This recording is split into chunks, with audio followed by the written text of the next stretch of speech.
This is a podcast by The Straits Times.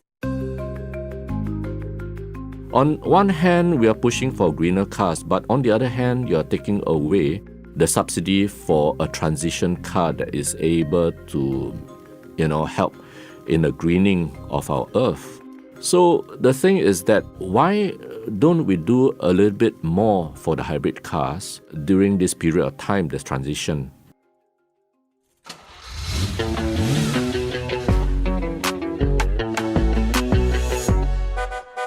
You're listening to COE Watch, a podcast by The Straits Times. I'm Lee Nian Tjoe, and I cover transport news and motoring trends. At COE Watch, we talk about the what and how about this uniquely Singapore creation, the COE. A Certificate of Entitlement, or COE for short, gives you the right to own and register a vehicle in Singapore, and this COE does not include the price of the vehicle itself. And prices of COE have been surging. In 2023, COE premiums for the car categories risen by 100% in 12 months. This is a big issue, not just for those who want to own a car, but because all sorts of vehicles need a COE. And this affects everyone, whether you know it or not. This state of rising premiums have prompted calls to relook the system, and many have pitched ideas on how to fix it. So in this episode, I'm going to get our guest to share his thoughts about these suggestions. He's Mr Nicholas Wong, the General Manager of Honda's agent in Singapore, Kah Motor. Hello, Nicholas. Tell us a bit about yourself. Hi, Ninjo. Thank you very much for that brief introduction. My name is Nicholas Wong, and I'm the General Manager for Kah Motor. We are the authorized distributor for Honda cars in Singapore for the past 40 over years. And I've been with the industry for more than 25 years. It's a pleasure to be here today. I'm happy to share my thoughts and my views and hopefully be helpful in terms of the information that I can share with you guys. Great. So we're here to discuss COE. And I want to get your thoughts to some of these suggestions that's taken from everywhere, right? From our readers and even from members of parliament about how to fix the COE system. We want to know if a certain idea is workable and if there are any concerns about them. Ready? Sure. Let's go. The first one is pay as you bid. So, Nick, can you explain in layman terms what this means? In the COE bidding system, we are paying what we bid, right? It goes like that, It is the lowest bid where the quota cuts off. So, for example, there are 300 bids available, 300 quota available. And the lowest of the highest would be the price that is a cut-off. And everybody pays at the same price. So, your question as to pay as you bid would be a little bit more complex. Because if you pay as you bid, it means to say that everybody bid at a different price, and that quota would be then divided among the 300 bidders who go into bidding, which means to say that you may bid for 100,000, I may bid for 120,000, and if the 300 bids fall on 100,000, it means to say that you get a cheaper COE than me. So yes, if you talk about pay as you bid would be something to help to curtail the prices. But the main thing here is that even if you pay as you bid, there would be a cut-off point. And the main problem right now is not how much the range is. So, for example, the range could be 20-30% above the cut-off point. But if you have pay as you bid system, that range would probably narrow down. But the eventual results would still be the same. Meaning to say that the lowest bid is at 100,000, it will still be 100,000 at the lowest bid. So whoever wants to bid for 120,000, of course, he gets it and he pays 120,000 for it. But then there will not be parity, in terms of the pricing. And in time to come, even with this method, there's no guarantee that the prices will come down. Because at the end of the day, we all want prices to come down, right? Because it's really getting crazy, in terms of the price that we are experiencing now. Of course, the authorities are doing a lot now to help us to stabilize the prices. And we as traders would definitely want stability in the market so that we are able to plan efficiently and more accurately in our forecasts. You mentioned about as a motor trader, you want stability. What is this stability that we're talking about? Like fluctuations of a few $100, fluctuations of a few dollars?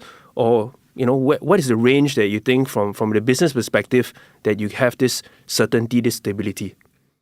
I think one thing that business owners like ourselves, we don't want to see big swings in terms of the prices, and big swings would really disrupt our business planning. We know that a couple of thousand swings here and there, even at times, we have to dip into our margin to deliver the car. That's something that we promise we have to do, and we have to deliver. But with big swings, then it is getting more polarized to certain brands, certain affordability, that eventually who are the successful bidders for all the COEs. And I'm not sure, is that something that we're trying to achieve? I'd like to ask another question. Here's another suggestion that is surfaced a lot. So you mentioned about, as a dealer, you need to dip into your margins on and off when you need to secure the COE to get the car delivered. Then the suggestion here is, why don't we let buyers, the car buyers, the vehicle buyers, they bid for COEs themselves? So you are taken out of this conundrum, this difficulty of planning, of buffering yourself sufficient margin. So can buyers do the bidding themselves, and that would help the whole COE system? In fact, if you ask me, I would prefer the buyers do their own bidding. In that case, I don't have to worry about whether COE goes up or come down. But there are also problems relating to these suggestions, right? For example, if the buyers bid for themselves, then we do not know how long it takes for them to secure the COE. We have to turn our stock. The cars are aging, and there's no guarantee that the buyers would definitely get their COE. Eventually, it might lead to a cancellation. There'll be even more disruption. I mean, that's from the perspective of the trader like us. Of course, from the perspective of the consumer, for example, of course, we are happy if they bid for themselves. Then in that case, we are also happy if they bid for themselves, they get a COE, they secure a COE, they come to us with the paper. We'll just sell them the price of the car without the COE. I mean, that it has been going on, but that is something that's not very popular because consumers themselves want certainty as well. They don't want to, wait forever for the cars to arrive. Stock is one problem, but on the other hand, if you do not get the COE, you cannot register the car. They need to do their planning as well as to going about changing their cars and all that. So, yes, to answer your question, we would be happy, of course, consumers themselves, they bid for the COE, they come to us with a piece of paper. Because we have been in the industry for so long, of course, there's no 100% guarantee that we would be able to predict the COE accurately. But as far as possible, that's where we add value, That's where we add value to the consumer as to give them a kind of assurance to lessen the anxiety as to when exactly they are able to get their car.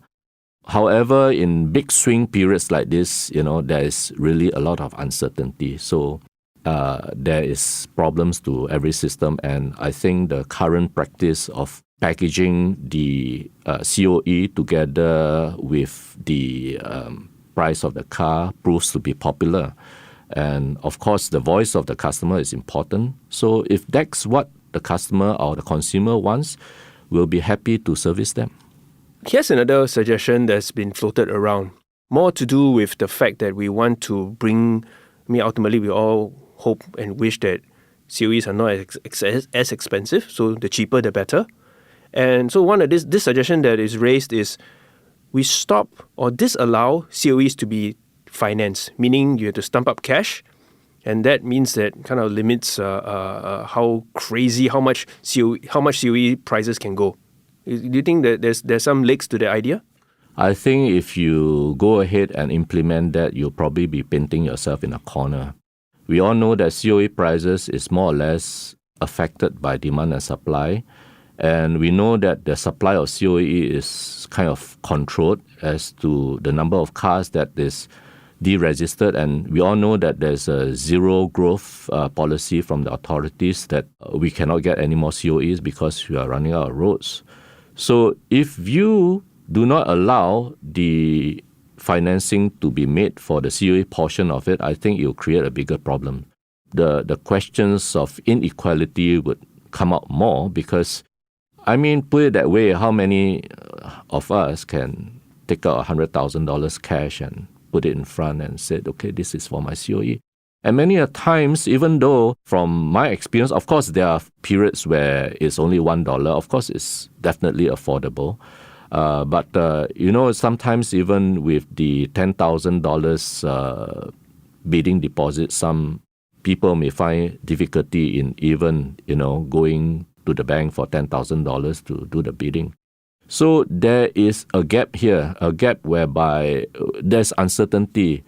Of course, that works well when COE prices are low. But what if COE prices are high? You definitely would need some kind of financing help. So we're getting a bit of pushback. You are not for this idea of decoupling financing of COE and financing of the cars. I just want to hear a little bit more to take this discussion further, is that if more of us cannot afford the big figure, would it then influence the final COE price, that you'll be lower, that more of us can afford? If the average budget is, I don't know, X number of dollars, $20,000, $10,000, maybe we can bring the number down. Nian Tjoe, the problem here is not the more the better, more bidders the better. It's at the end of the day, the supply and the number of people who could afford to pay the price with this limited supply.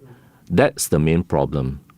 And as you can see from the past number of biddings, prices have been skyrocketing above $100,000. And surprisingly, there are many bidders who are able to pay for such kind of prices. So that leaves the next question, is that what truly is the problem here? So what truly is the problem here? Well, I would say that there are quite a number of issues that we are dealing with. Of course, we do know that the COE prices fluctuation, or rather the quota, is based on a 10-year cycle. And we know that the policy is that you only get to keep the COE for 10 years, after which you would have to scrap it, or you can renew it for 5 years or 10 years, whereas the 5 years one, you cannot renew it beyond 5 years.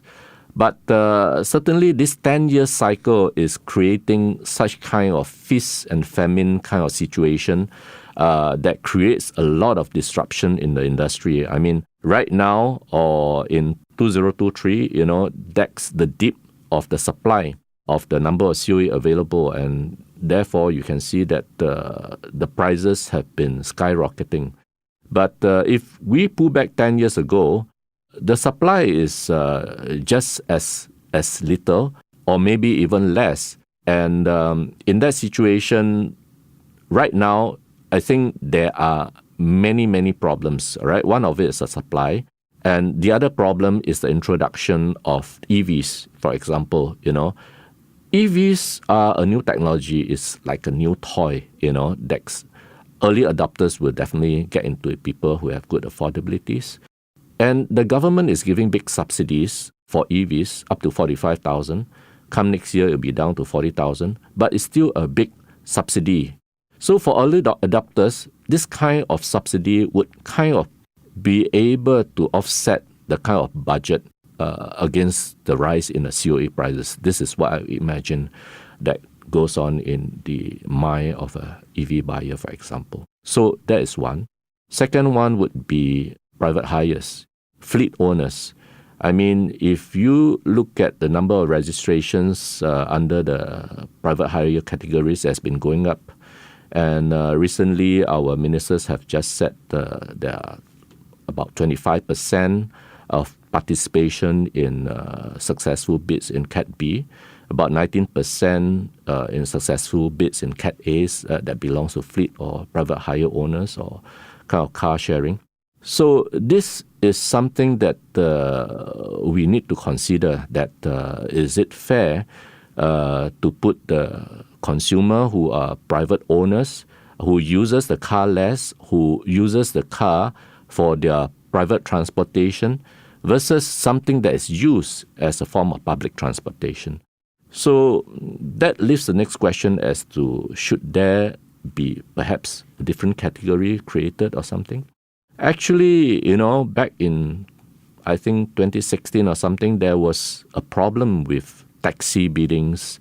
And due to the taxi biddings, the prices went up until they took the taxis out of the Cat A category, and it was allocated based on PQP. So that could be a solution to arrest the problems of the aggressive biddings or the anxiety, in getting the cars on the road. And this anxiety is that taxis were previously bidding for the same kind of COEs that are used for smaller cars. And the history was that taxi companies, as they were increasing their fleet, that they were chasing up the price of the COEs because they needed the COEs to put in more taxis on the road. Exactly. Yeah, and then the policy was then, an adjustment was made to say that, look, instead of you guys, taxi companies, with your big financial muscle, chasing up the COEs and basically muscling out the private buyers of these smaller cars, the taxi companies would then pay the PQP or the prevailing quota premium instead of setting a price. And so now what we're saying is you're in favor of somehow creating or at least carving out these special interest groups, whether it's companies that use vehicles for leasing, for private hire or ride-hailing, or electric vehicles and all that, to have their own categories. Is that what you're saying, Nick? It's not necessary to have a category. It's just that they don't need to participate in the bidding process, because the bidding process is what drives prices up. And we can see clearly that supply and demand does not equal to price. We can have more supply right now, but prices don't come down because of aggressive bidding. It's like the stock market. Well, stock market is a lot about sentiments, right? Exactly, it's the same here. So the sentiments are that you think that your feeling or reading of the ground is that you have this strong demand from these, basically their corporate purpose. They're using it for revenue generating. Yes, that is muscling in for commercial use. Yes. I see. Yes. So instead of calling for, you said that you want to have apply a similar methodology that was done for the taxi companies back then for these private hire cars in this case. Yes. So let me turn it around. What about the idea of having separate categories? Is there any merit to that idea?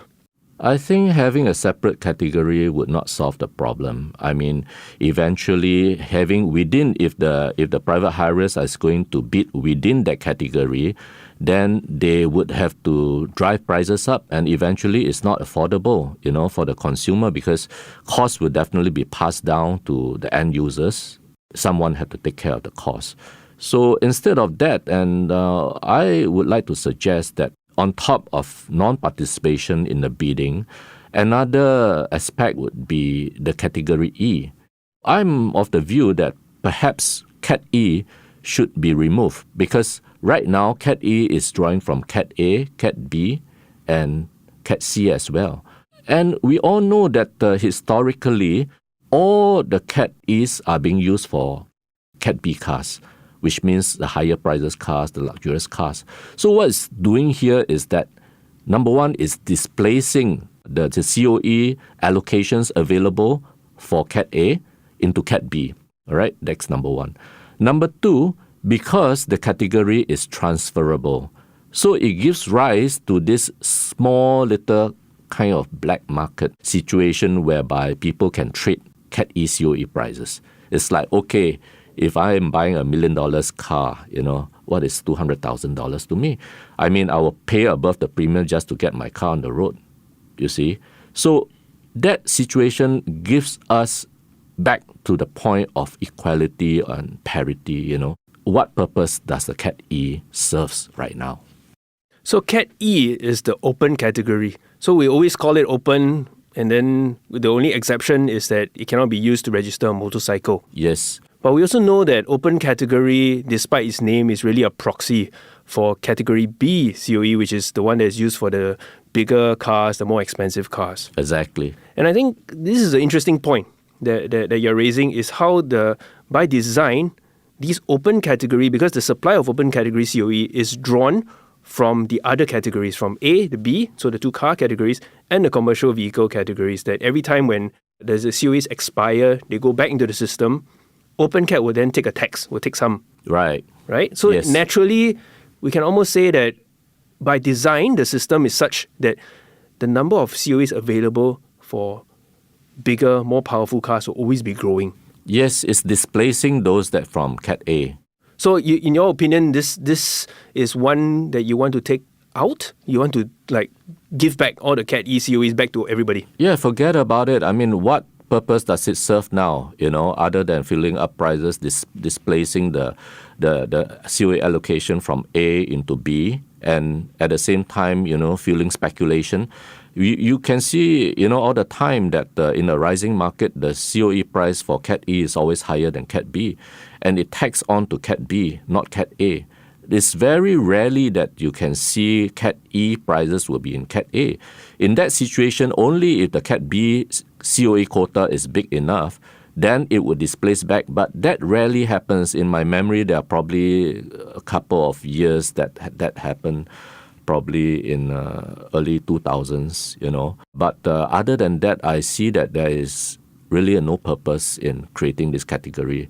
I mean, for example, motorcycle has already been taken out from it, and there's more motorcycle COE available now than before because it doesn't have to contribute to Cat E.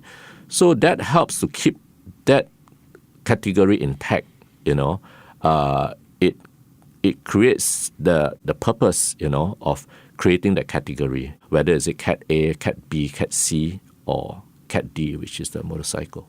I'm going to push back some more on this open cat one, because in the defense of open category, at least when we hear from dealers, from traders, is one of the unique features of open category, as you point out, is that it is transferable. So just to put in context that we can only have a COE bidding twice a month. So for a dealer like yourself, if a customer comes in and says, Nick, I really want a car right here, right now, or tomorrow, but there's no tender that's happening yet, you can then use the open cat and says, Mr. Customer, I have an open cat, I'm going to give it to you, you can have the car tomorrow, we can do the registration. So this was one of those unique features, the flexibility that open cat gives the dealer, flexibility that gives the customer, the consumer. So if you say to take away open cat, then you're going to have this situation where a customer says, I can't register a car now, I'm not going to buy a car. Doesn't that stop your business from running?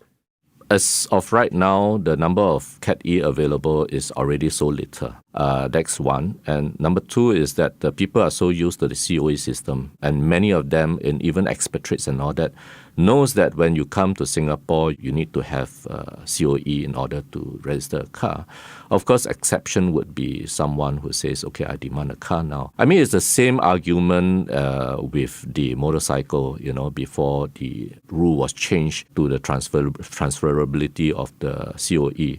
So I do not think that waiting 2 weeks for the car is too long. In fact, sometimes it takes a bit of time for the car to arrive in Singapore and whether stock is available or not. So with that same kind of argument, actually this argument of having the car right now, I think it's not sustainable anymore. It's not valid? Yeah, I mean, in the old times when people are not aware of it, then it is possible. I mean, right now, I felt that the kind of detriment that it does outweighs the benefits that's derived from the Cat E. So that's why I'm of the opinion that if something does not serve its purpose anymore, please review and see if it's still relevant. To me, I think it's not relevant. Good point. I mean, the fact that you say that there's not that many that is in circulation anyway. Yeah. But can we then look into the details of this Cat A and Cat B? So one of the things that has come up is the fact that Cat A and B contains, not just for cars with engines, internal combustion engines, but also carries cars that are hybrid. There are cars that are electric. In electric vehicles, there's actually an extra exemption that the MPO, the power output, right, that they qualify certain cutoff of EVs, electric vehicles, goes into Cat A, rest are in Cat B. 110 kilowatt for EVs and 97 kilowatt for the rest of the vehicles. And the rest of the vehicles also includes hybrid, which is something that I want to talk about as well, because in terms of the EVs, we know that, of course, there's this green initiative pushing for the vehicles, and the government is doing a lot to encourage, people to adopt EV. But realistically speaking, in terms of technology, in terms of the cost parity, some I mean, the most expensive part of the EV is, of course, the batteries, and some of it could cost more than 50% of the car itself. And of course, with high OMVs or the path that is being slapped to it, it is impossible for EVs to be commercially viable without the subsidies that is given by the government. And of course, we know that the category A itself serves the common people, in a sense that it is used for commuter. People like us, if we are doing, on a sales basis, we need to travel, we need to meet people, we need a car on demand. So such kind of purpose is satisfied in Cat A. Moving some of these EVs to Cat A would also mean to say that you're crowding out Cat A, in that sense that that's kind of unfair, because 110 kilowatts for EVs, 97 for the rest of the people. And then the EVs have 45,000 subsidy, whereas come next year, hybrids would be down from 15,000 subsidy to $5,000 subsidy. So I do not really understand the mentality behind this policy, because it's like it's do or nothing. Either you're on the EV bandwagon or you're not. As I said before, EV prices have not come down that much, and a lot of times, like right now, a lot of the EVs traders, they are kind of sustaining on the initiative from the rebates that's using the incentives from it, right? So what I'm trying to say that instead of shooting for 2030 as the cut-off date for everything to be switched on, is a do-or-die thing, I think there should be a transition strategy between now and 2030.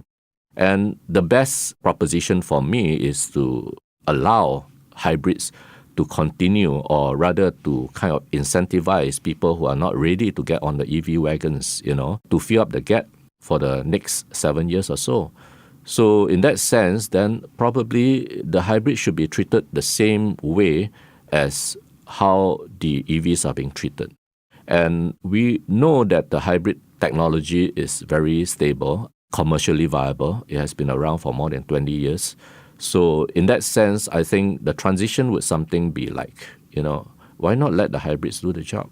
Wow, Nick, that's really interesting. I like how we now are talking about electrification, sustainability against this system of COE. I guess after the break, we really have to talk a little bit more on this. I want to really tap into your knowledge on this subject. I'll be glad to. Find us on Apple, Spotify, Google Podcasts, or via the Google Voice Assistant and Amazon Alexa-enabled devices. And now back to our podcast episode. Back to my conversation with Mr. Nicholas Wong, General Manager of Kah Motor, the distributor of Honda in Singapore. So before the break, we were talking about this connection between electrification, using hybrids, as well as the COE system. So I want to know a little bit more about this hybrid that we're talking about, because in the market, I think there's a lot of technology, a lot of garble around it to define a mild hybrid, a full hybrid, and I don't know what else is there. Can you help us to just untangle this mess? Sure. I mean, I will say it from the consumer point of view. Of course, there are hybrids like plug-in hybrid is something that it works like an EV. You need to plug it in to charge the battery. But most hybrids, for example, the hybrids that we have right now is just simply a combination of electrification, the energy that's drawn from the petrol engine, and it runs really, really lean, and it gives you many miles on the road with a hybrid. And the other that you mentioned about this, the mild hybrid, is exactly the what I'm trying to explain to you. As you know, with the combination of the internal combustion engine and the electric motor, the car would be able to generate more power. So if you force the 97 kilowatts onto a hybrid that is not mild, it would definitely fall into Cat B. So what I'm trying to say is that actually the hybrid would be able to serve a lot of drivers in the Cat A category.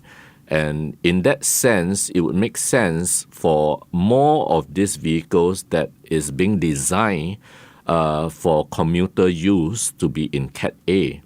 So it's not do or nothing, because otherwise what's going to happen with this new policy now is that perhaps come next year when the 15,000 rebate for the VS under Band A2 is being reduced to 5,000, hybrids would not become competitive, versus the ICE engine, which is a bit more cheaper to produce.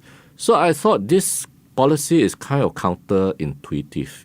On one hand, we are pushing for greener cars, but on the other hand, you are taking away the subsidy for a transition car that is able to, help in the greening of our earth. So the thing is that why don't we do a little bit more for the hybrid cars during this period of time, this transition, before we hit So hang on, you got a few points here that I'm really keen to know more about.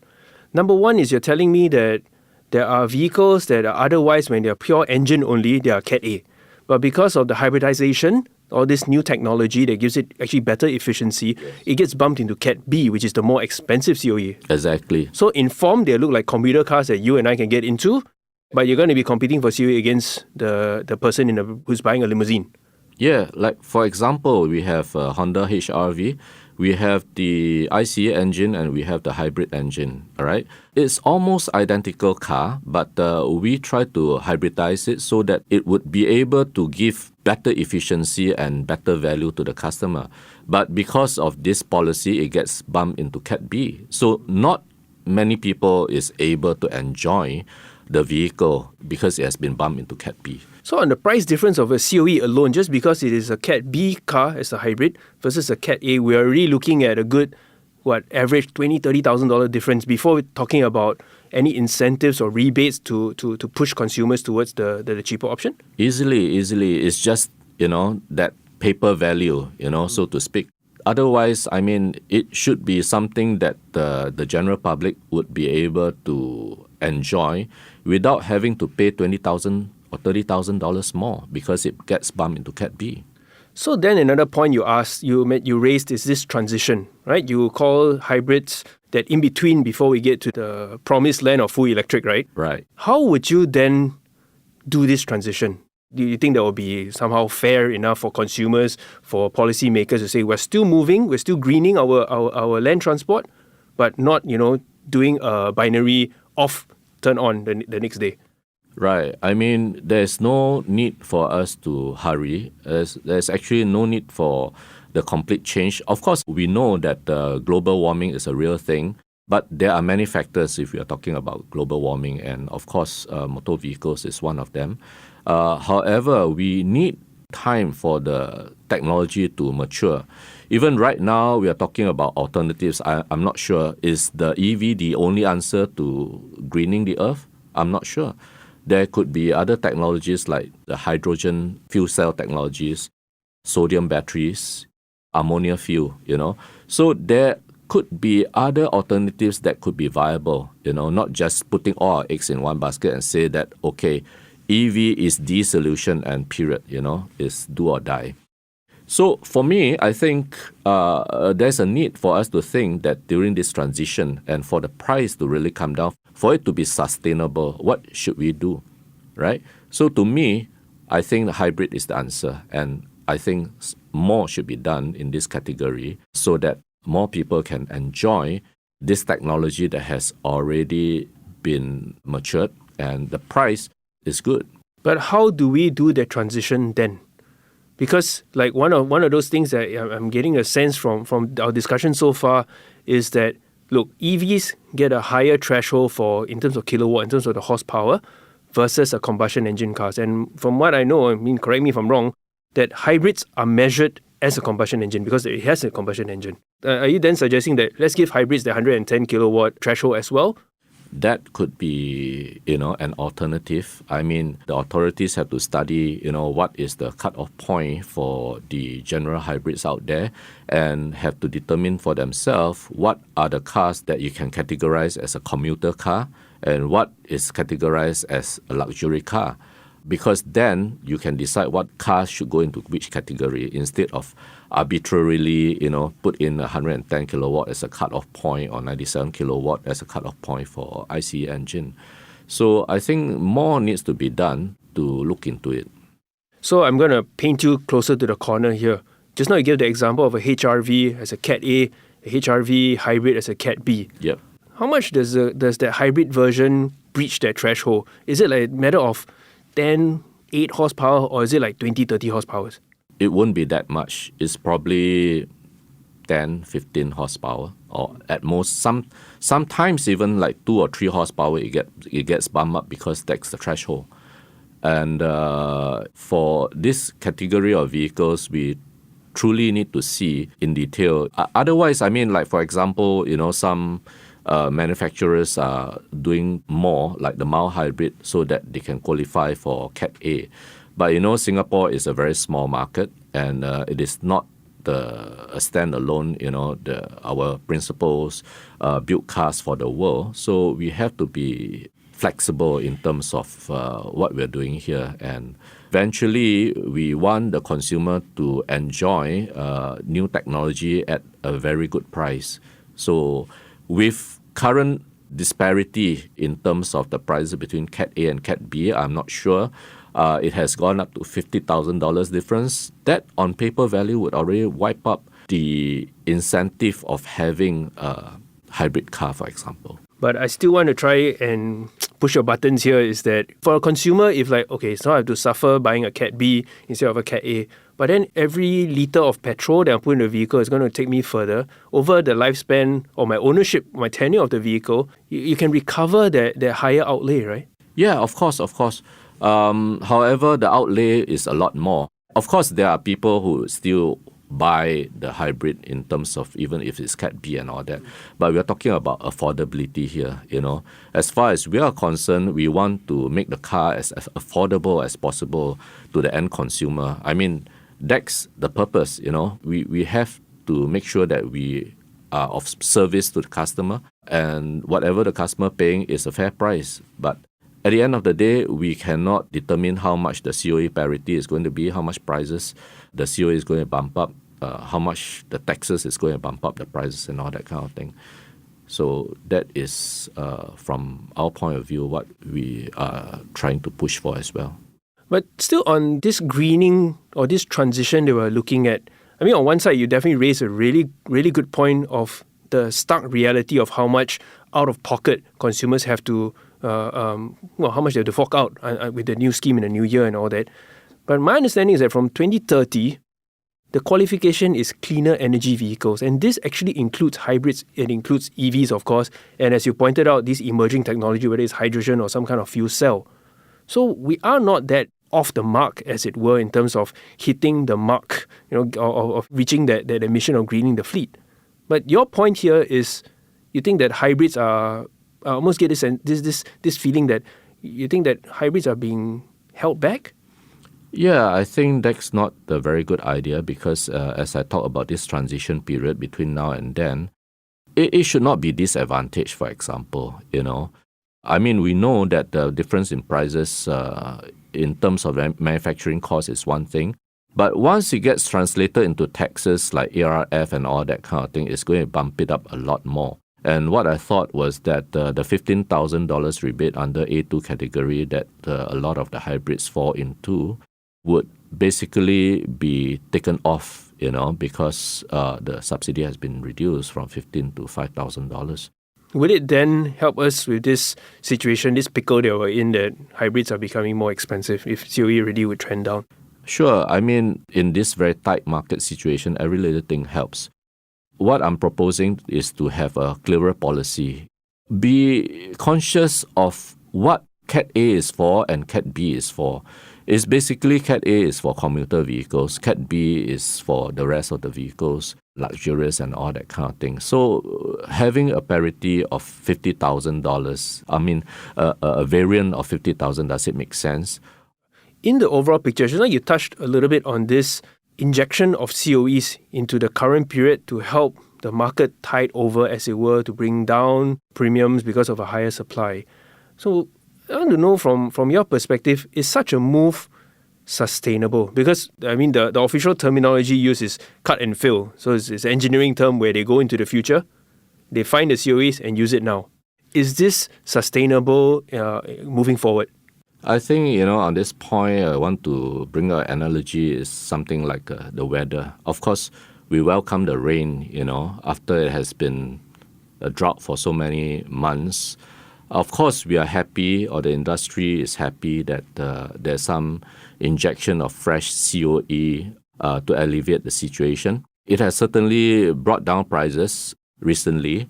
And moving forward, I thought that it would be better if such things can be managed in a more systematic way. I mean, in the past, we know what are the boundaries, so we are able to do planning. Like, for example, we need to plan the stock, the inventory for next year. We need to plan manpower. So such kind of moves, while it is helpful, is disruptive to our business. So, of course, as a short-term move, I think it's very good. But in the long term, I think we need to look at more fundamental issues like commercial vehicles.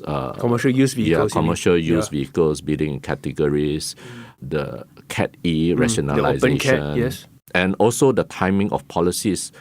So timing of such kind of policies causing anxiety would cause the market to panic, especially in a period whereby the quota is very small. So, I thought that if such things could be, I mean, there is a lot of things going on, EVs, private hires, WLTP, rebate being cut, and all these kind of things. So this caused a lot of anxiety and a lot of pressure on the prices. So that basically explains why the prices have gone up. And a lot of this can be controlled. Like, for example, some policies could perhaps be postponed. For example, the categories could be realigned. For example, if we want to alleviate the situation, why not, introduce new COE available, like another 0.5%, 1.5% to take care of just this surge in demand? Because at this period in time, we are trying to introduce new technologies, new kind of usage. So those are the things that I think should be considered holistically.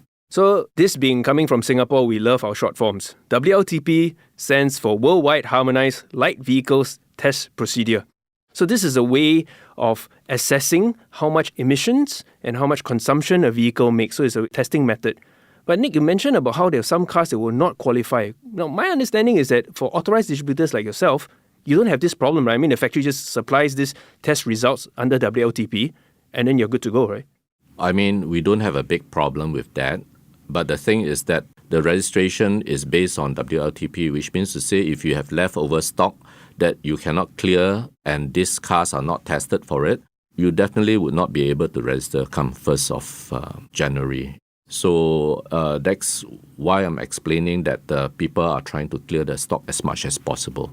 So there's actually, it adds a delay and also additional cost, right? Because then you have to test it. Maybe it happens after the new year, then the few couple of weeks or even longer that you can't sell this car. Yeah, because there's a lot of uncertainty to it. So here I'm going to be a bit cheeky here.